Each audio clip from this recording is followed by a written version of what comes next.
Not only is it valid, but it is super understandable if someone expresses dislike towards Sonic 06. I mean, there's a reason this is one of the most infamous video games ever made. Not only does this title contain very polarizing game design choices and really out there story concepts, but it didn't help that it was a severely unfinished mess with a plethora of game-breaking glitches and bugs. However, while this game was a failure by every possible metric, there definitely are a lot of people who would argue the contrary. Sonic 06 is home to a small but very passionate fandom who can recognize the beauty underneath the ugly. And I am one of them. I enjoy Sonic 06. Yes, this game was a disaster, however, to ignore the great level design, character variety, interactive hub worlds, decent presentation, and one of the best soundtracks in the entire series is being a little disingenuous. I genuinely do think Sonic 06 gets a lot right, and is very underappreciated for what good it has.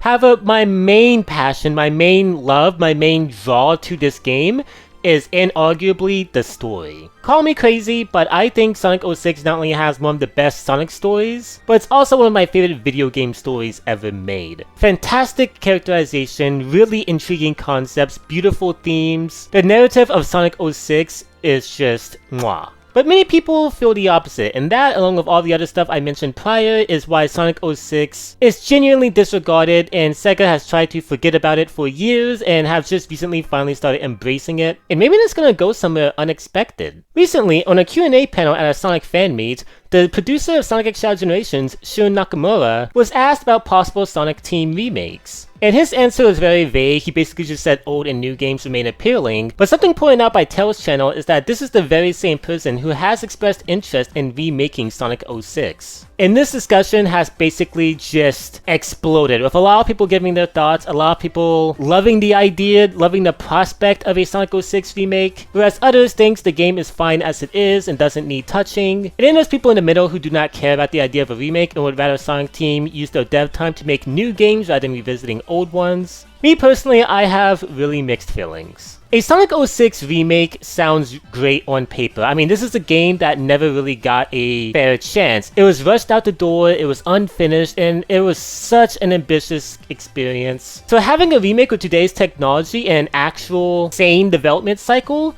would help fully realize those ideas. But with the recent direction of Boost Sonic and just trying to redo a game that hinges a lot on the adventure formula, I'm not sure how that would play out, but my main source of apprehension comes with the story. I do not think Sonic Team and a lot of the newer writers should touch the story of Sonic 06. Many of you are curious as to why, and that's where this gets difficult. Because this will basically be two videos. It's gonna be A, me trying to defend Sonic 06 and explain why I love the story so much, and B, trying to explain why modern writers just would not do it justice and how a story like that just cannot thrive with the modern direction Sega are taking the characters. But before we start, please leave a like if you end up enjoying this video and subscribe. Alright, we've been grinding the Sonic content. You can find a lot of discussions similar to this one, so hit the subscribe button. I genuinely really appreciate it. Without further ado, let's talk about Sonic 06. What better way to start off this discussion than with arguably the most controversial aspect of Sonic 06's narrative, that being the relationship between the title character and Princess Elise. I think the bond and growth of these two characters in their relationship is probably the most beautiful part about this story, and is honestly the heart of the narrative. But a lot of people feel differently for various reasons, all of which I find honestly kind of ridiculous. The first major point of contention is the whole human Anthro thing. Obviously, Sonic is a hedgehog and Princess Elise is a realistic human, and people just basically think a Anthro character having a romance subplot with a human character is odd and weird and just it doesn't work. And if I'm being honest, I've never really understood why. While it's not exactly commonplace, Anthro characters having human partners it's not exactly a foreign concept when it comes to very fantastical fictional worlds. And since the beginning, humans have always been a part of Sonic. People like to argue otherwise, but there's a lot of evidence in the Genesis games that humans have always been a part of Sonic's world. In fact, the main antagonist of the series is in fact a human. So human and Anthro characters in Sonic tend to be one and the same. And originally, it was conceptualized that Sonic's girlfriend would be a human woman. So yeah, I've always thought this criticism was strange. I mean, especially just how whimsical and far out there Sonic's world is. I don't really find a Antho character and a human character having romantic feelings towards each other the most bizarre thing in the world. But now that lands us on another issue. Some people do not like this subplot because romance and Sonic just do not go together. Sonic is someone who is always on the move. He does not have time to settle on a partner,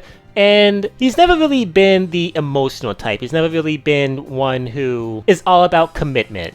Sorry, Sally fans. But I get people kind of take this too far. While yes, Sonic would never ever settle on a girlfriend, that doesn't mean he can't feel romantic feelings towards another individual. There are a lot of similar examples to this kind of criticism. Like for example, people will point out that Sonic isn't the type to dwell on negative emotion, and while that is true, Sonic can still get sad, or even in some very rare examples, cry. Even though he's a static character, Sonic the Hedgehog is very much a very three-dimensional person. And that kind of plays into the tragedy behind Sonic and Elise's relationship, which I find so tragically beautiful, if that makes sense. This is almost like a Romeo-Juliet-esque type of romance that is doomed from the start. You have Princess Elise, who is sworn to her duties of Soliana and has to govern the people. And then you have Sonic, whose main commitment is to adventure, who never stays in one place for too long, who is always traveling. And the only reason he's still hanging around in Soliana is to deal with Eggman, and then he'll be on the move again. So having these two characters who have deep feelings for one another but aren't necessarily allowed to fully explore them makes for a really intriguing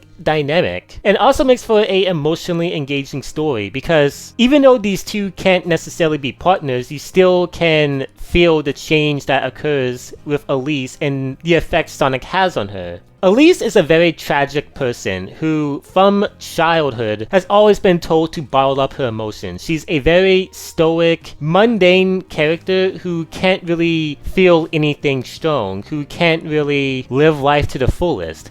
And that's where Sonic comes in. You have this mythical character who comes into this person's life and completely changes it for the better. Which, like I've stated in many videos, is what Sonic is all about. And that all accumulates at the end where Solaris is defeated, but in order for the Sun God to be fully vanquished, all of the events of 06 must be erased, meaning these two characters will have never met. And that's what ends up happening. But because of this adventure, because of what we, the players, got to experience, we now get to feel joy at seeing Elise at the end of the game in a new version of the initial opening where she's fully happy, fully out there with her feelings. And even a slight tease that the memory of the person who changed her life and vice versa are still somewhere in there. It's completely understandable to not necessarily like this direction for a Sonic narrative, but I've always thought it was very beautiful and very well executed. And if a remake came out today, none of what I just said, you can just erase the past, 2 or 3 minutes of the video,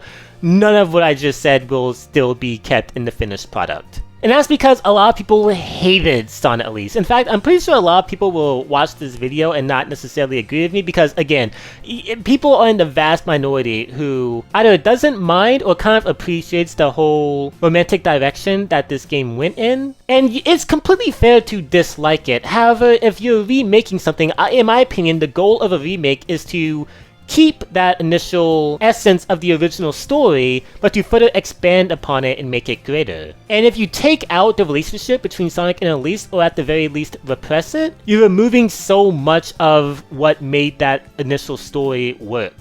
I have absolutely no faith that Sega or Sonic Team or any of the writers would double down on this relationship, and I feel like that would be a pity, and it's one of the main reasons why I would not want to see this game get remade. But now let's move on to something that I feel more people care about, and that is just the overall direction of the storytelling. What do I mean by that? Well, one of the best parts of 06's story is the immaculate characterization. There's this misconception that Sonic is supposed to be this kind of hyperactive, very witty, jokester type superhero character, and that's just not what he is. While Sonic can be playful and he can be snarky, for the most part he takes things really seriously, especially when stakes are high, and that's what we see in 06. I feel like they nailed Sonic to a T. While he's not as playful in this game as he is in other games, he doesn't necessarily have to be, and the way the story utilizes him is just wonderful. It works. And then you have all the other characters who I feel they would ruin. Amy Rose has been under attack for the past couple of years. They've been really toning her down and removing her blatant passion and love for Sonic, which is just so dumb. It's just so antithetical to the character. There's this illusion people are under where they think Amy has never had her own agency until recently, when that is just blatantly false. 06 is one of the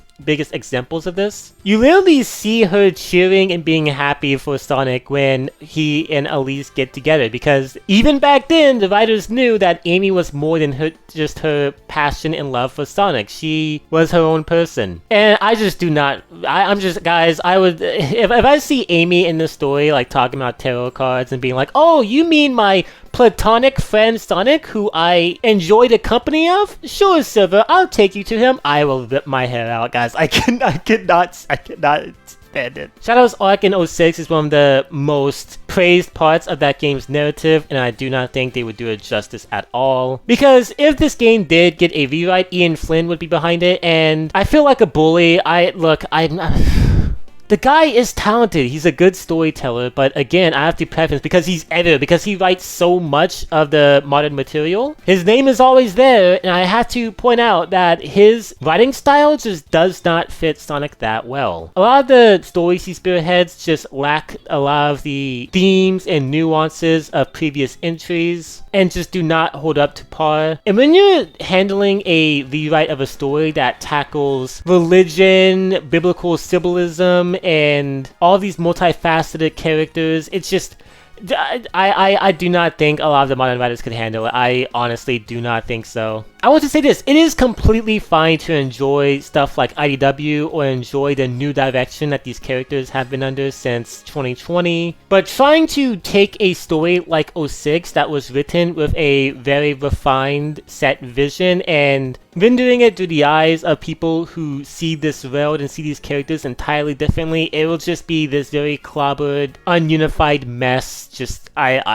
don't do it. Also, one thing that people are really not excited about is seeing a lot of the old VAs get replaced with the current VAs. While in my opinion the 4Kids cast was a slight downgrade from the Adventure cast, they still did a good job performing as these characters. They still sounded enough like them, and Lisa Ortiz as Amy, Jason Griffith as Shadow, Pete Capella as Silver, all those voices, every single one, they were just outstanding. And then you compare that to the new cast, and these new VAs are talented, but their voices just, they sound way too old. Their voices just do not match the characters at all. And yeah, this would be a downgrade. But honestly, this doesn't really impact me personally because I just recommend this to a lot of people. And it's completely fine to not necessarily want to, but a lot of the issues that I see with the modern voice direction can just be fixed by playing on Japanese. I mean, Japanese was the original language of a lot of the earlier Sonic games, and the voice cast over there has stayed for the most part very consistent. And the performances end up being a lot better. So yeah, I mean,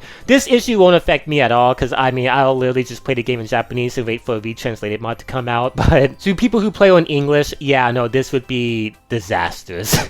But yeah, I'm not sure how cohesive this video was, or if it was very focused or not. I had a lot of different things that I wanted to say, but this was just my untamed, raw thoughts about the prospect of a new rewrite for 06. I don't think it would work, and there's a lot of stuff that I love about the original game that I just would not see being translated faithfully in a new version of that. But let me know what you guys think. Would you guys want a rewrite of Sonic 06? Let me know in the comments. I'd honestly be pretty interested to see what you guys have to say. And if you enjoyed this video, do leave a like. It helps out a lot, I cannot stress it enough. And if you want more Sonic videos, be sure to subscribe. I post pretty frequently. And also, one last thing, I have an audio drama coming out next month, Sonic Evolution. It's a story that means a lot to me and that me and the cast have been working really hard on, and I just cannot wait for you guys to see it. It's going to be coming out December 31st or New Year's Eve. If you want a reminder, make sure you subscribe and have notifications on so you do not miss it. But yeah, thank you all for watching, and I will see you all later.